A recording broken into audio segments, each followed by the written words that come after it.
I'm going to hit record. I'm recording now. John started recording now, and he recorded. Oh shit!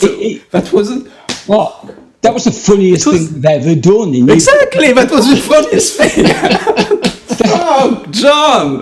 That's the piece de resistance of all we ever been looking for, and you weren't even recording. Okay. Yeah. We had dick and fuck at the same time. I know. Be careful how you put those two in the same sentence, though. That's right. It'll get a bit embarrassing. Different niche market. Yeah, exactly. Hey, he's a Frenchman. You better say niche. There you go. Right. Different niche market. A niche. Exactly. But you know what a niche is in French, huh? No, you said this once in a previous podcast, but feel free to say it again because nobody's listened to any of the others, so...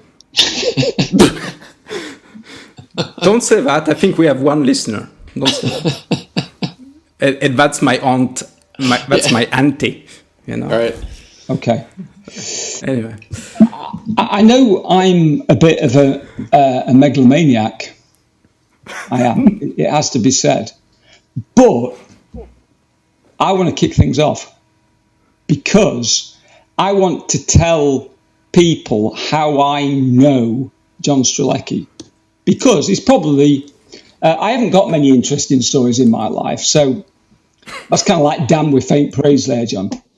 Thank you. That's great. You're welcome. She's kind of pretty for an ugly girl. I got that, right. Yeah. And I just want to be friends. That's the other one. Mm-hmm. And world peace at the end of that. Yeah. Or go and view, is it Miss South Carolina on for the Miss USA where... I have to say you're very cute right now. You must have seen that on YouTube, Miss South Carolina, and she's trying to get everything in. Like, they normally say, what do you want? Well, world peace. And she said something about she wants maps for everybody. Or I don't know. It's the most hysterical thing. I mean, the poor girl, it's had like millions and millions of views, but it is this. At the end, you're thinking, for God's sake, put her out of her misery. Just stop it now. Right. So anyway, not long after I moved to America, and we're talking probably about 2006, because I can remember the house that I was living in while I was reading this book, because we only lived there for just over a year. And it was John's first book, The Y Cafe, which was an international bestseller. We don't do interviews, Don, we don't do that shit, so we don't care that it was an international bestseller, so I just want to point that out. I just thought I'd mention it. Olivier was already disgusted that I'm kissing ass. Yeah. So I bought this book on Amazon. And after I read it, I thought, that's interesting. That's posed a few questions for me. And I looked at the back, and John's email address was in there. I thought, you know what, I'm going to email him. I email everybody else whose books I've read and ask them questions. And literally within an hour, I got an email back, and he said, why don't we meet for breakfast?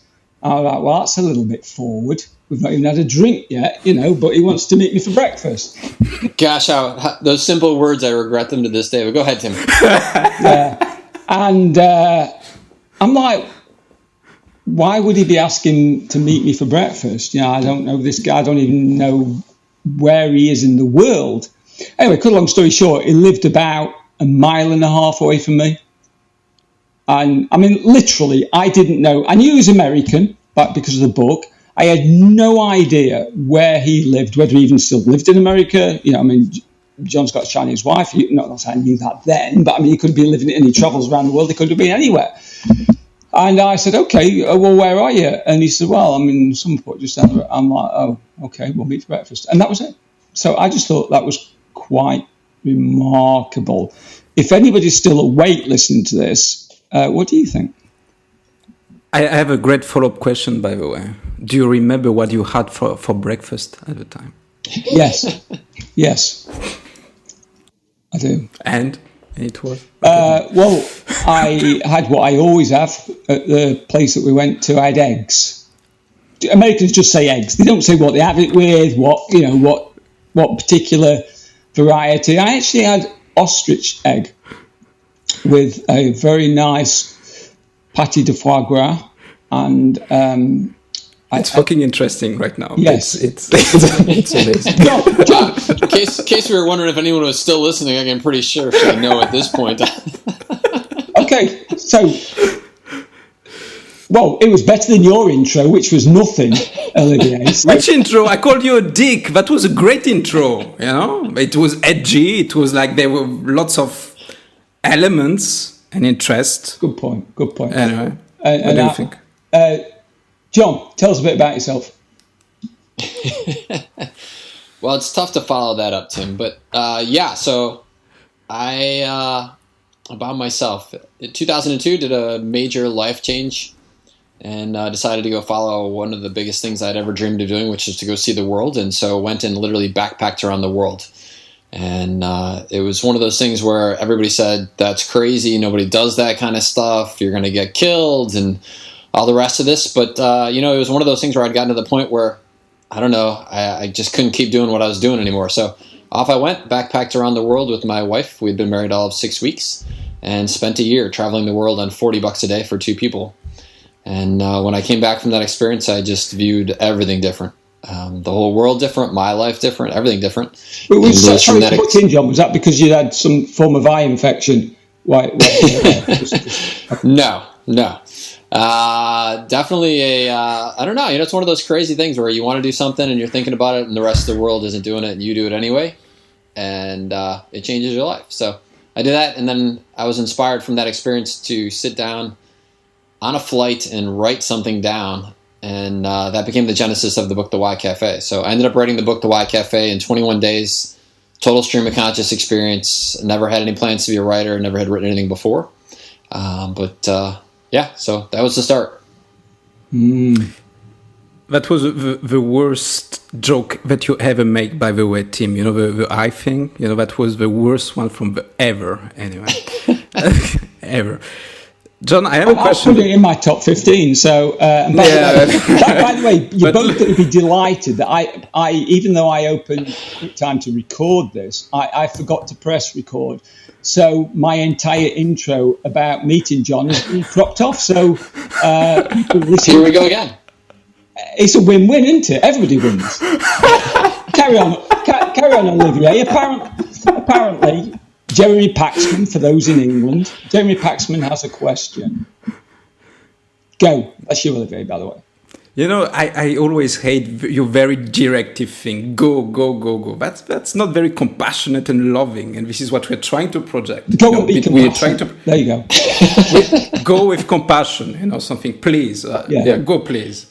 But I've read this actually because I didn't know who you were. See, I'm an idiot. He's the brain, I'm the idiot here. Yeah, that's true. It's true. And I read a little bit about yourself, John, and you mentioned this.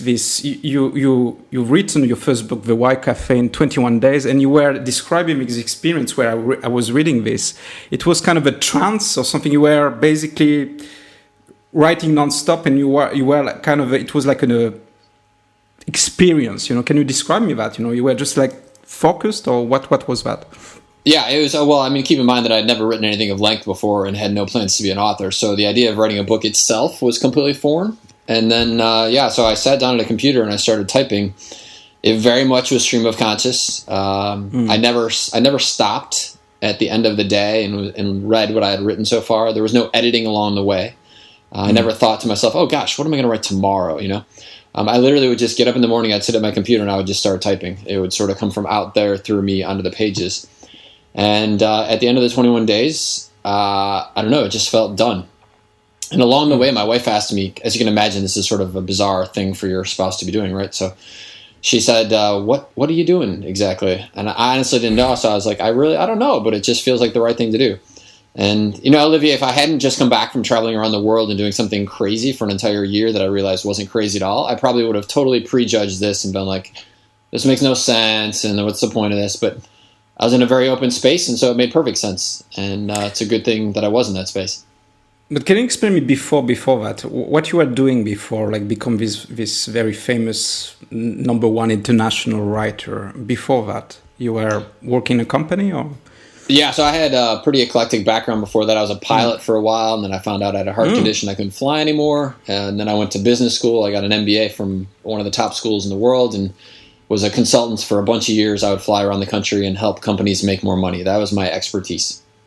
So, and I was good at it. Yeah, I was good at it. I made a big difference, but I was empty, you know. I'd go home in a cab at night. I'd land at the airport. I'd go in a cab at night. And I just thought, my God, is this really what life is about? Like, this is what you do until you're 65 and then you retire? How old were you, John? What's that? How old were you? I was 28 when I left. And don't get me wrong, like there's a lot of people who work for firms that are shitty firms, but I actually worked for a great firm. They were really nice. They treated us great. But at 28, I just thought to myself, I don't know. There's got to be. I'm sorry. Sorry, Tim. At that point, I was 31. Okay. So, yeah. Okay. It's like I saw a thing on Pinterest the other day. Obama said he was 51 last year. This year, he says he's 52. What's the truth, Obama? I love that. But yeah, no, it's interesting because I work with a lot of people that have been through similar situations, not necessarily that have, well, almost never that have had the radical shift that you've had. Otherwise, they wouldn't be coming to work with me. But certainly people that get to that point in life where they look around and think, fuck, is this all there is? And I got to that. But I was 41, 42. So I was earning a six-figure income and whatever. And most of my clients are in the 40s, maybe 50s. So it's kind of unusual. You know, so when I get somebody that gets to that at like, I mean, you originally said 28 and then 31. So it's probably more like 57 or whatever, you know. But I mean, you know what I'm saying? I'm 106 right now. So. You're not wearing too well for 106, John. But anyway, so it's kind of unusual for me to get somebody at that age. It does happen, but I'm talking about like 1 in 30 of my clients is in the 20s or whatever that gets that sooner, because I think we're conditioned not to. Would you agree with that? Well, I would. I think that I have a funny expression that I use all the time, or a sort of an interesting way to look at life, and that is if you haven't gone to the beach in 6 months. So let's say you love going to the beach, but you haven't been to the beach in 6 months. It's relatively easy to not go to the beach for another week or another month, right? Because it's sort of, you don't really remember how amazing it is. But if you love the beach completely and you go to the beach every single week, and someone told you, Tim, Olivier, can't go to the beach for the next 6 months, you'd be like, fuck that, right? You totally wouldn't go for that.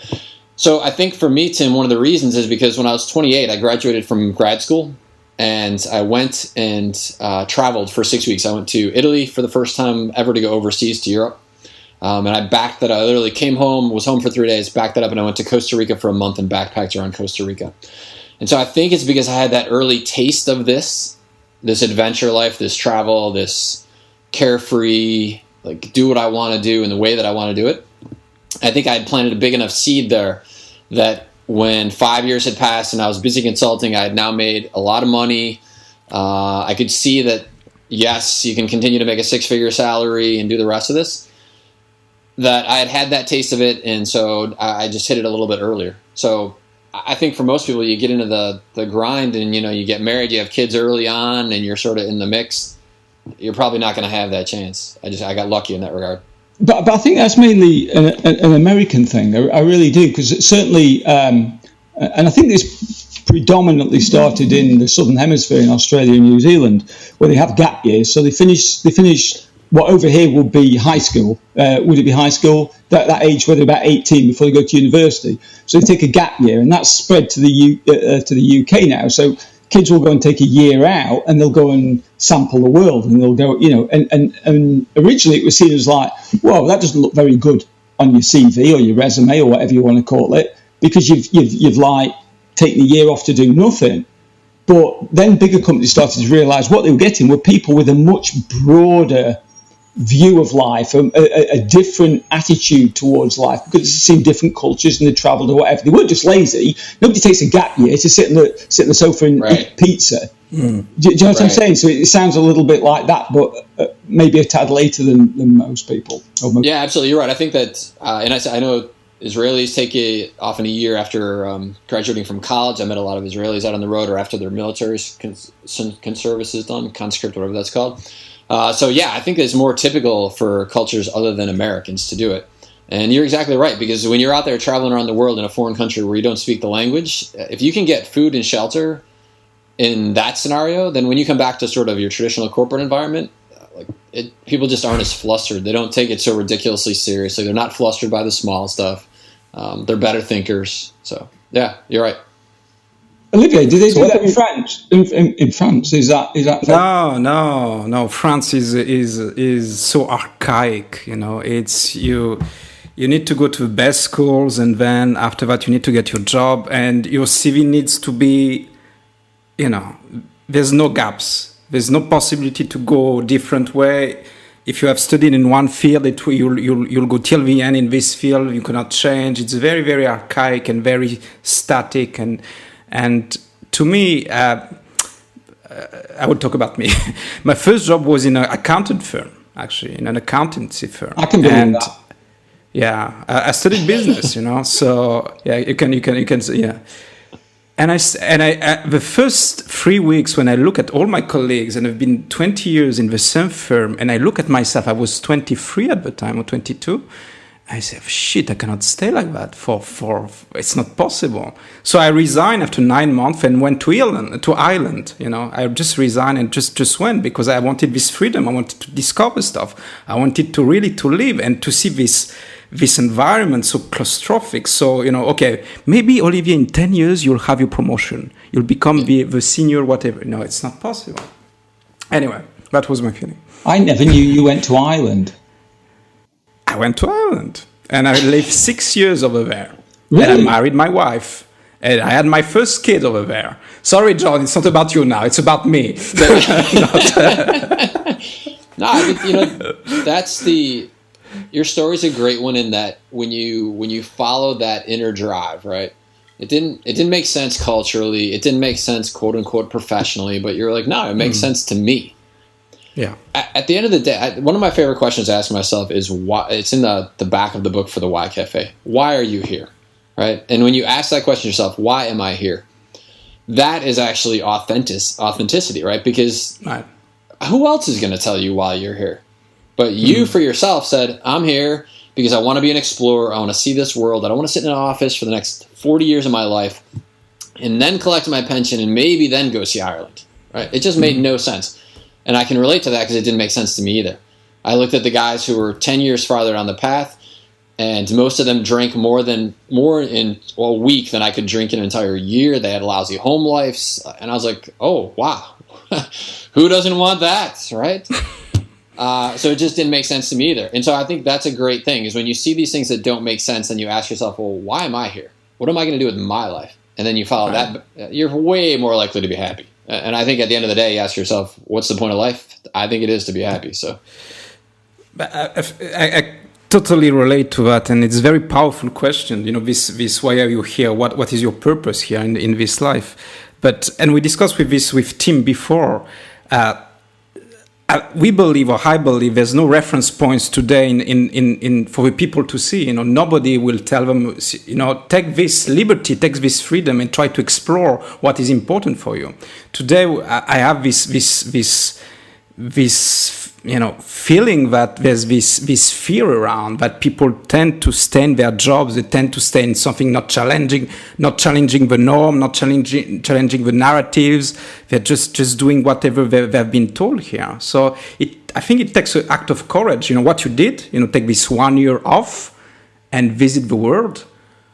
I think everybody dreams to do that, I guess, but to take the steps, so how can you pass that? What will be your advice?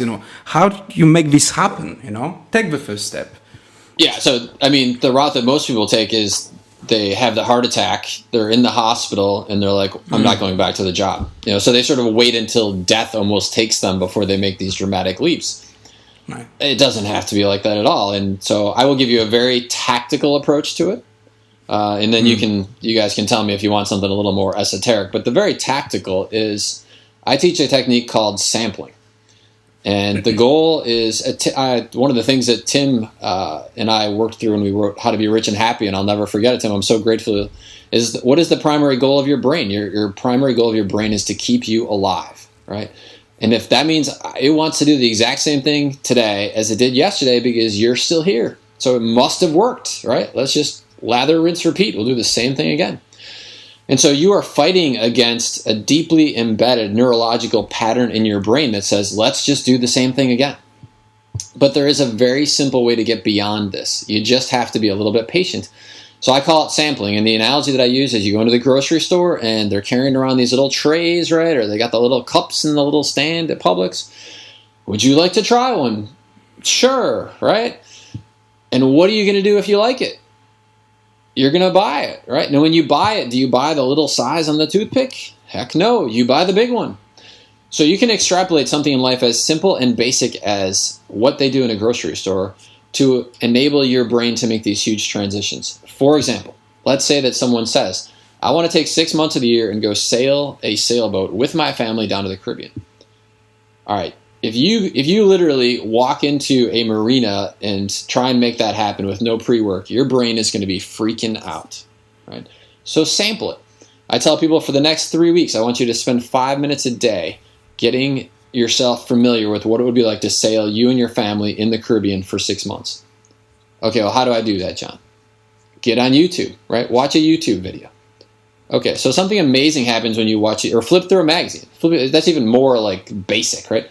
Flip through a magazine and look at a picture of someone on a sailboat. And something amazing happens neurologically within your brain, which is your brain says, hey, look at that. On that boat, there are people. Oh my God, we're a person. Therefore, theoretically, this is possible for people to be on a sailboat and not die, right? Okay, great. So you start to, I know it's laughable, but it's true. Your brain starts to form this neurological connection that says that potentially could happen without us dying. So therefore, my primary function, keep us alive, could still be sustained if we are on a sailboat. So then the next day, maybe they watch a YouTube video for 5 minutes, and they watch, again, people sailing on a sailboat, and the brain makes a deeper connection that says, oh my gosh, look at that. That guy has blonde hair, and I have blonde hair. Or that guy is wearing a shirt, and I wear shirts too, right? We think it's got to be these huge leaps, but the neurological connections, in my experience, happen on a much smaller scale. Well, when I tell someone, no, for 3 weeks, that's all you can do. By the end of the 3 weeks, they're like, please, God, let me actually go down to the harbor and look at a boat, right? Well, now you've created a situation where instead of forcing them to do something, they're requesting to do it, right? They've opted in. And so now you tell them, all right, I'll let you go down to the harbor, but under no circumstances can you get on a boat, right? No circumstances. But I would like it if you would talk to some people down there. So they go down to the harbor, and they start talking to people, and you say, give them a couple of feeder questions, right? Like, how long have you sailed for? What's the longest trip you've ever done? Well, they start asking things. Well, what do you think the people that are down there are going to want to ask them to do? Right? Oh, come on aboard. Oh, I can't. John told me I can't get on a boat. Right? Well, again, you've created a situation in your brain where now your brain is demanding to make this happen, and so you're limiting it. Well, when you finally allow your brain to get on the boat, it's like, oh, thank goodness, I've always wanted to be on a boat. Well, that is a huge leap from where you were 4 weeks earlier, which is, oh my God, we're going to die if we get on a sailboat and sail around for 6 months at a time. So step by step, you can make these little subtle changes and establish these neurological patterns, and your brain gets very comfortable with this new state of reality. I mean, that's in part what happened to me with my travel. You know, I go off and I do a little travel for 2 weeks to Italy, and I get my brain comfortable with this new reality. And that started way, way earlier in my life on any kind of travel that I did. So now I left. Now I do quite a few trips to Europe to do the speaking that I do. And, I was standing there in Schiphol Airport in the Netherlands a couple of months ago, and I was just thinking to myself, I don't even think twice about it. I'm here in Europe, in Schiphol. I wander around the airport. I know exactly where I'm going because I've been here a few times. But if someone would have told me that when I was 18, that I would arrive at that comfort level, I'd be like, no effing way. Right? So you take it step by step, you take it sample by sample, you can do anything. John, we don't allow guests to say effing. Sorry. you want to just right. You just want right. No fucking way, Tim. Absolutely. Fucking way. Oh. Yeah, I want to take a step back though, because I think it's very easy for people in the self-development industry, of which we all are to a greater or lesser extent, to say, and by the way, John, I've never heard you explain that before, so I find that interesting, the incremental change, which is what the brain can deal with a lot more easily. But I also think, so Olivier got on a plane and went to Ireland. You got on a plane and went to, where was it? Africa. You did your research, huh? Thanks for listening. Well, I know he's been everywhere. So, I mean, it's just like, I could have said China or Europe or Africa. You know, he's been everywhere. I mean, he's bought from Antarctica, although I sell books in Antarctica. But the point of the matter is, do you think that part of that is already due to your upbringing? That maybe you don't? No, right. I don't think so. I think that you will see people make huge dramatic changes in their life, typically after something dramatic happens. So a woman, I've met interesting people traveling around the world, and you get to hear their stories, and this is why I will say this, Tim. So you meet a woman who is 42 years old, start talking to her, and she says, I always wanted to travel, I always wanted to do my thing, and it was only when my husband and I broke up, and I was like, I can't take this anymore, I'm going to go off and do this, right? So usually it is when there is something huge and dramatic in life that happens, and people say, I just can't do this anymore, and then they take the leap in the direction that they already knew that they wanted to go. I'm going to have to disagree with that, because I've had too many clients come to me where it's been a subtle drip effect, and maybe, you know, I'm sure there are people where it's just like, whoa, enough's enough, I need to go and make a change. But I also think there's people, you know, like I say, I've had enough clients that have come to me where it's just been, each day has been, you know, what's the quote? You know, people leading lives of quiet desperation. Quiet desperation. Is it Emerson or I think it's Thoreau. Thoreau. Thank you. You know, it's a bit like that, where because they were conditioned when they were younger to think like that. And then it's that slow realization. Yeah, I was brought up in a very conservative with a big C, you know, a Tory household. And it was that slow realization, you know what, I don't really believe in this stuff. And maybe it's that, rather than being that life-changing, you know, sort of eureka bolt of lightning and any other sort of. No, I think it's both, though, Tim. I think so. Think of this scenario that there is a drip happening before that person says, I can't take this anymore, I'm going to go travel around the world. It's not like one day you wake up and you're like, I'm going to go travel around the world. It's a drip from a long time where you're looking at the world and saying, this doesn't make sense to me. This isn't the path that I want to walk. And keep in mind, too, that someone who then comes to you as a client, their dramatic shift was, I'm going to get help. I'm going to go talk to someone who's a life coach. That is, on the scale of 1 to 10, probably in my mind, maybe a 7 reach for them. Like it's a big effort, but cutting ties and getting a passport and going and now traveling ridiculously far places around the world, to me, that's more in the 9 range. And so it's not surprising that the example of someone I would meet doing that has made a bigger cut decision, as opposed to someone who's said, okay, my point that I'm at now is drip, and now I'm going to get help. You know what I'm saying? Yeah. I think it is both. I think it's always a drip, and then it's just a question of how big is the cut going to be and what is the dramatic shift going to be. Sure. I mean, I know when I get, if I looked at all the clients I've worked with that were in their 20s, there would be a line quite markedly around about 25. So between 20 and 25, I get clients that quite honestly are a pain in the ass. I won't take clients under 25 now, because normally they've been pushed into hiring a life coach by their parents or whatever. 25 to 30, wow. They're some of the best clients I have, because they've made that connection between what they're doing, or that disconnection between what they're doing and long-term happiness on their own, without being pushed into it, or without having to have gone through a decade of misery, you know, or 2 decades of misery. I have a theory about why it's happening younger, actually. I think that if you look at something like Maslow's hierarchy of needs, which says at our basic level we need food and shelter, and then move up a little bit that it's love, and then it's social connection and the rest of that. Historically, as a human race, we were constantly in the battle for the basic level. In our current day, we've established a system where there's been no major world war, there's no draft, right? And so I think people are moving up the hierarchy of needs quite fast, because they don't have to deal with food, They're quickly getting a social connection. They're establishing the opportunity for deep expertise in their field of interest if they wanted to.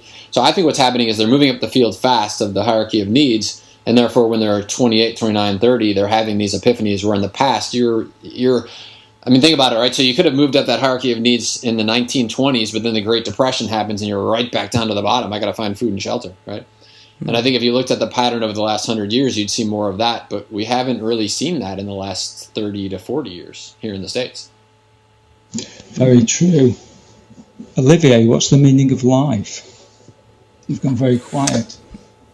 I was thinking about this pyramid of needs actually, and the top is the self-realization or something like that, if I'm not mistaken, self-realization, and I'm not sure actually, and I'm surely wrong, but in my view, I'm not sure it's a pyramid today, because you need to go to this kind of basics to get there.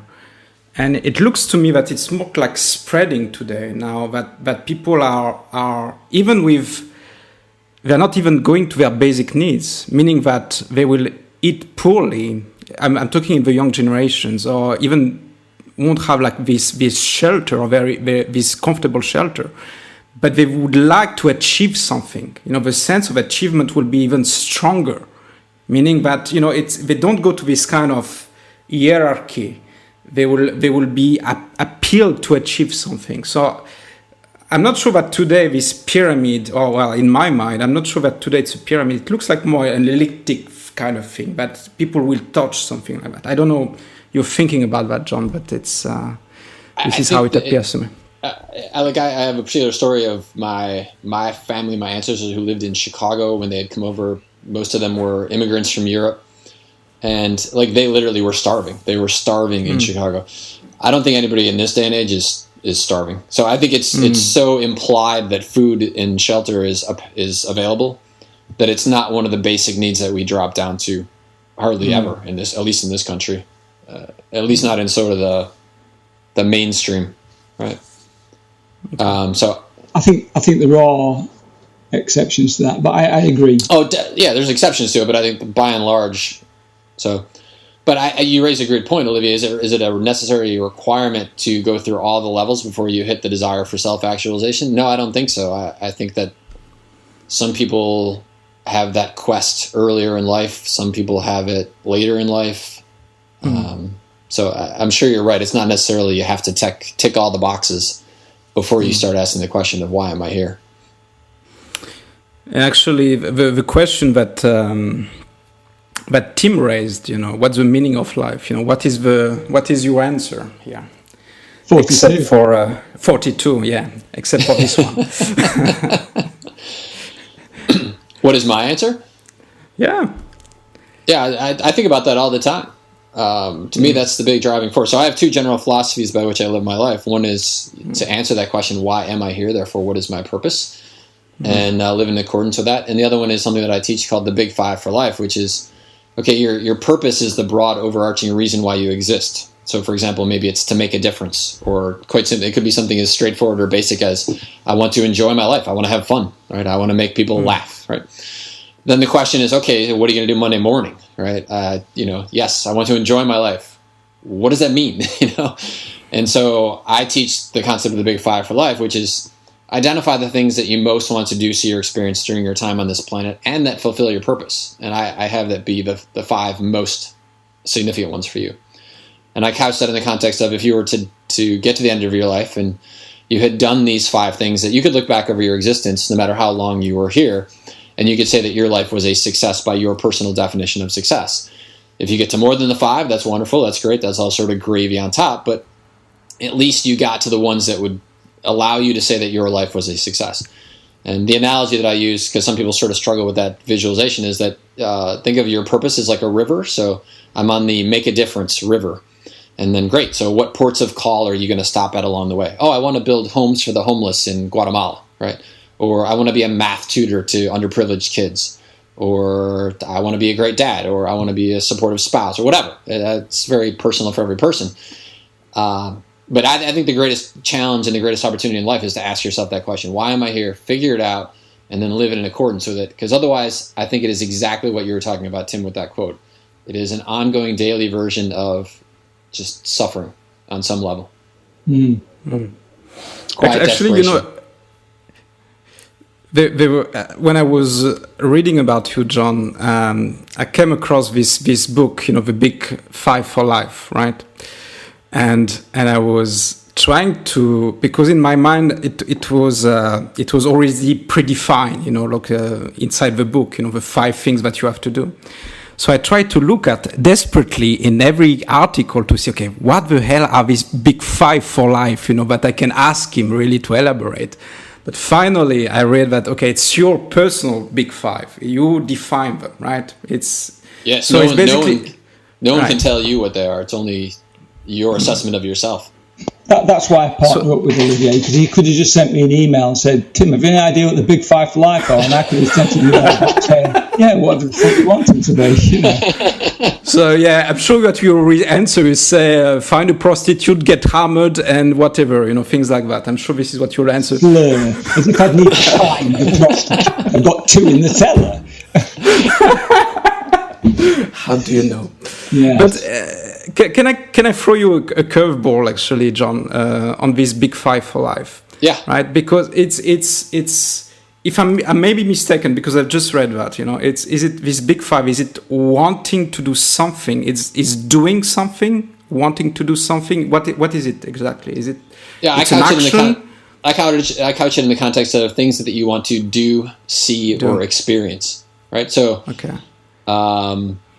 Yeah, you may say that I want to watch the sunset, right? So there's not a whole lot of doing. I mean, you're doing that and that you're watching the sunset, but it's more an experience that you want to have, right? It's not physically that you're moving around a lot, jumping around a lot, whatever, right? You could say I want to. One of mine is a loving relationship with particular people in my life. So yes, there's an aspect of doing that. But it's a guiding principle that when I wake up in the morning, I can say, okay, so what am I going to, how's my life going to be today that I will live in fulfillment of that particular item? Okay. And I could understand there's this idea of museum, basically, yeah? It's basically at the end of your life, when you're close to death, you should be able to look at your life, basically your achievements, and to say, yeah, I did exactly what I wanted to do. Yeah, is it correct? So, the museum it's one of the concepts from the Big 5 for Life book, and so there's a really cool video. It's out on YouTube, the Museum Day. If you get on YouTube and just type in Museum Day and Strelecky, you'll find it. And that's a good visual. So if somebody is more visual in nature, that'll capture it. But the essence of it is exactly that. Imagine if every moment of your life was recorded, literally everything you did, said, experienced, all the rest of that. And then that was the life that was officially Olivier's life or Tim's life or John's life, right? And so at the end of your life, the museum would be built all by itself. And that is how you would be remembered for all time. So.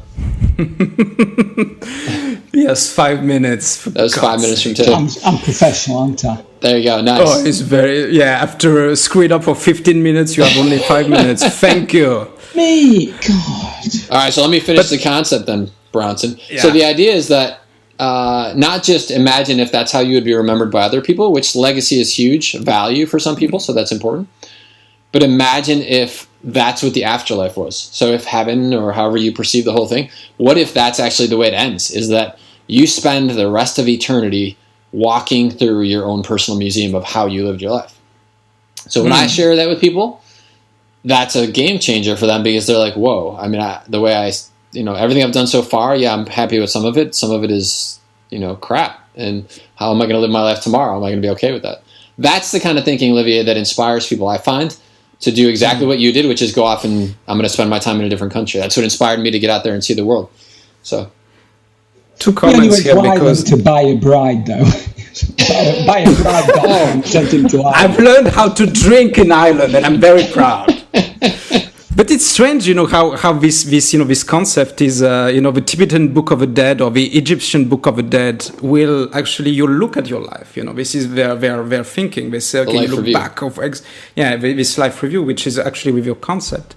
And something that just pops in my mind, it reminds me of the 5 regrets of the dying. You may have heard about this, it's this nurse who have seen so many people dying, in her care, and she realized that all these dying people had exactly these 5 same regrets.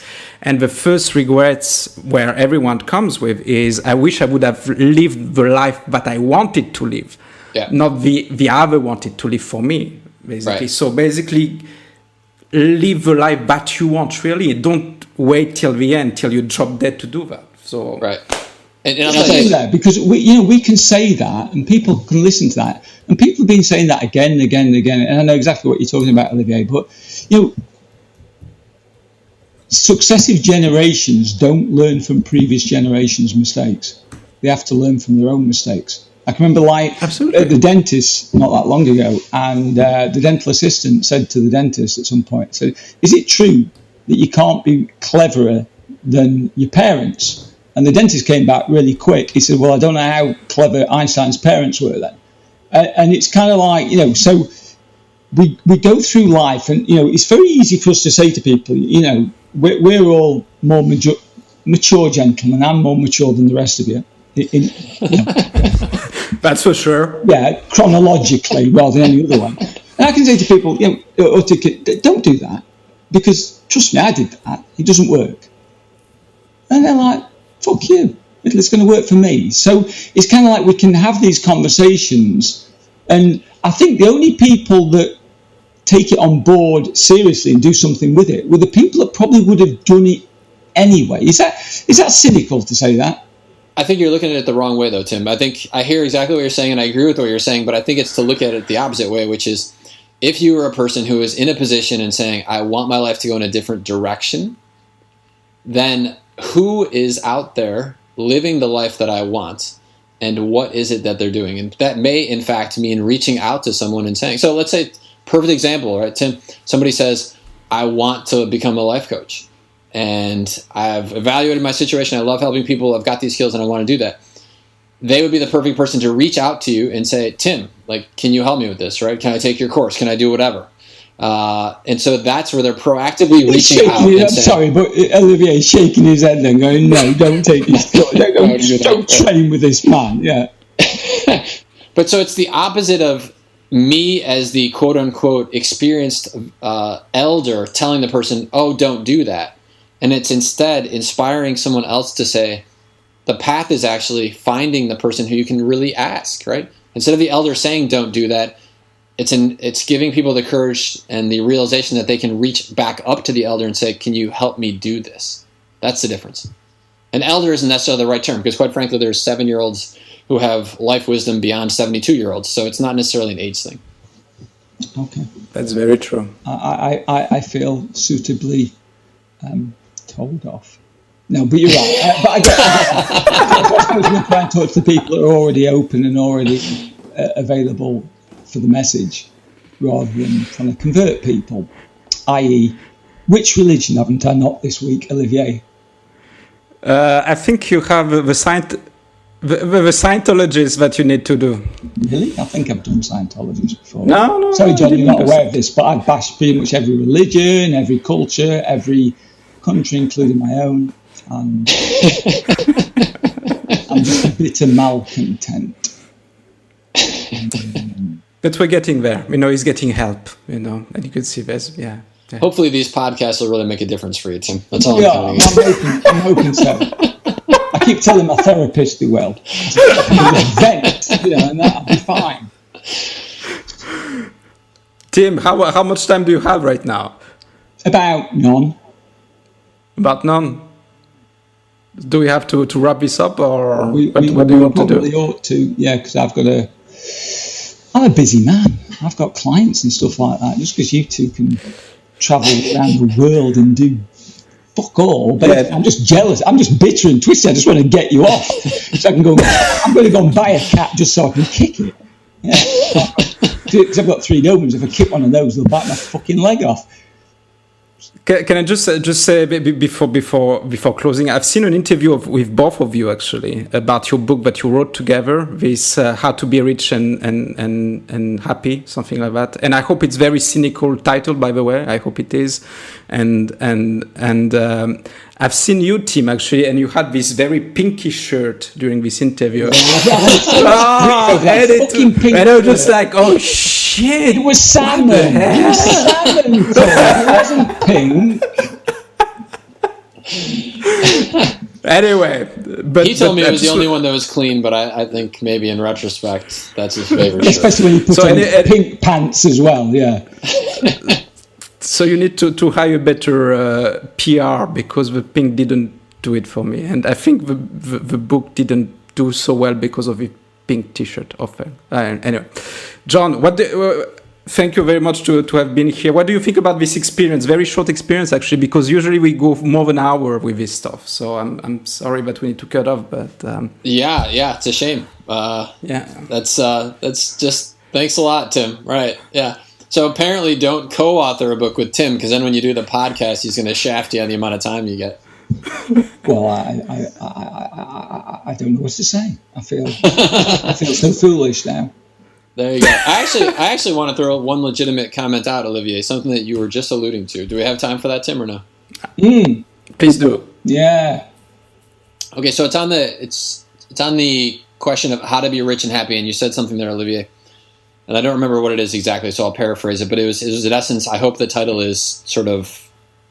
Do you remember what you said? I can't remember the exact words. Cynical or humoristic or whatever. It wasn't, exactly. And so, and it's what you just said is so reflective of the general perception of people out there. And so I want to talk about that really quickly. Because what is it that keeps somebody in a lifestyle, in an environment where they are not happy? What is the driving force that gets them up every morning at 7 a.m. to take their shower and drink their coffee and get in their car and do a crappy commute to a job that doesn't fulfill them, and then they continue to do this day in, day out, right? Logically, it makes no sense. Humanistically, it makes no sense. So what is it that keeps them doing that? And I can tell you more than anything else from my perspective, the thing that keeps them doing it is the fact that they, honest to God, don't believe that they can make a living by doing something that they love.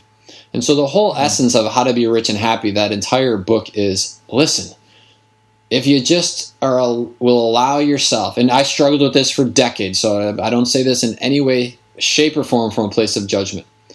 If you allow yourself to be open to it, that you can actually do the things that you love and make a living from it and live an amazing life.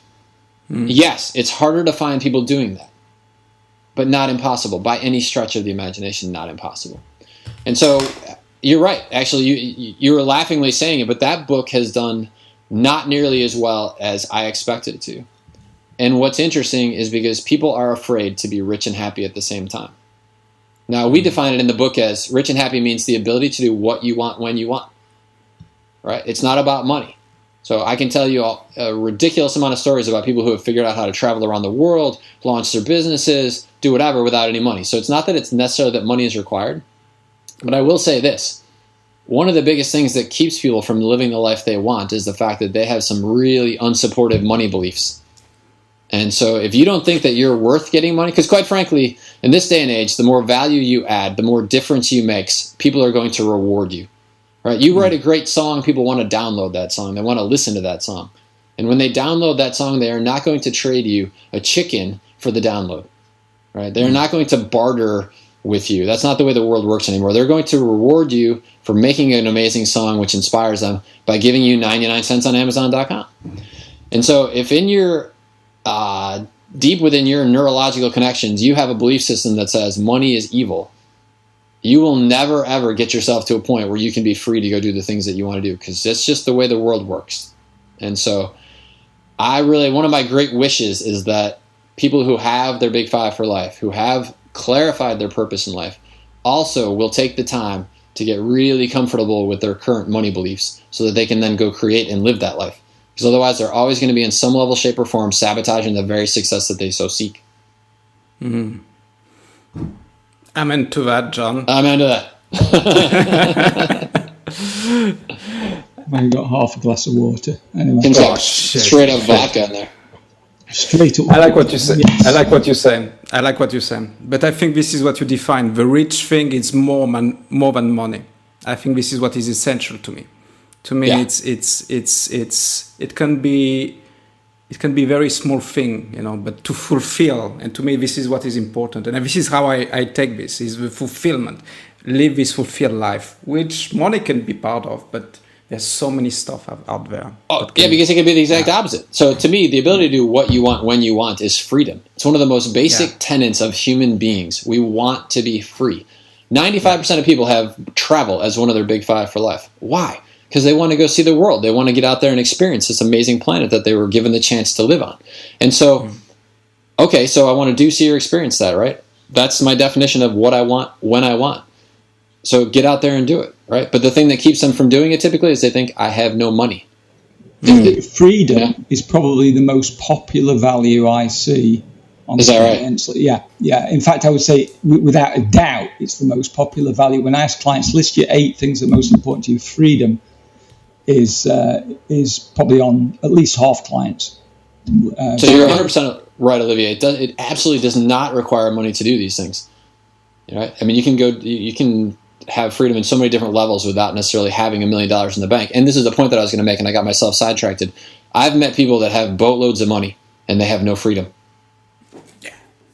Right?